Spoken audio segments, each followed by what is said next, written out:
पढ्यौं, ल मेकिङहरु पढ्यौं, finance पढ्यौं, economics पढ्यौं, management पढ्यौं, यो civil भनेको सिभिलाइजेसन सबै पढ्यौं। अनि तपाईको हिसाबले के मेडिकल डाक्टर चाहिँ हुनुपर्ने? मेयर भनेको हाँस्नु भयो। किन हाँस्नु भएको? के पाइलट हुनुपर्ने मेयर भनेर भनेको फेरि हाँस्नु भयो। के हुनुपर्ने त? साइन्स टिचर हुनुपर्ने भनेर फेरि हाँस्नुहुन्छ। अनि तपाई आफै हाँस्दै हुनुहुन्छ त।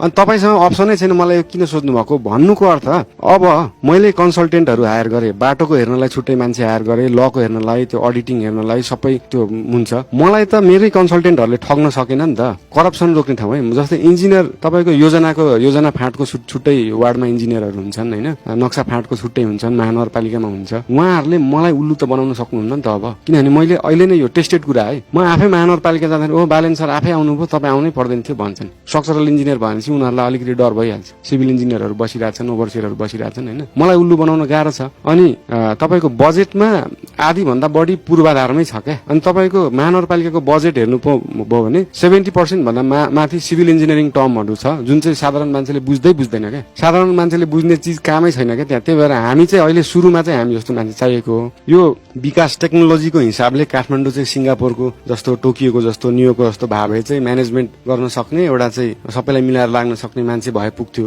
त्यो पनि हो म। प्लस अनि तपाईसँग सिभिल इन्जिनियर र स्ट्रक्चरल इन्जिनियर अर्थक्वेकको बारेमा बुझेको, काठमाडौँ भनेको वर्ल्डको सबभन्दा प्रोन ठाउँहरुमा मध्येको एक हो यो अर्थक्वेकको लागि। यो अर्थक्वेक मैले मजाले कामै गरेर मैले निहालेर बुझेको, यहाँ के चाहिन्छ भनेर बुझेको मान्छे भइसकेपछि, वाटर रिसोर्स पढेको मान्छे, इन्जिनियरिङ पढेको मान्छे, फाइनान्स इकोनोमिक्स सबै चिज हेरेको, बाटो, पुल, पानी सप्लाई, तपाईको वेस्ट म्यानेजमेन्टदेखि लिएर स्कुल कलेजहरु सबै बुझेको मान्छे के छ त, को छ त अप्सनलाई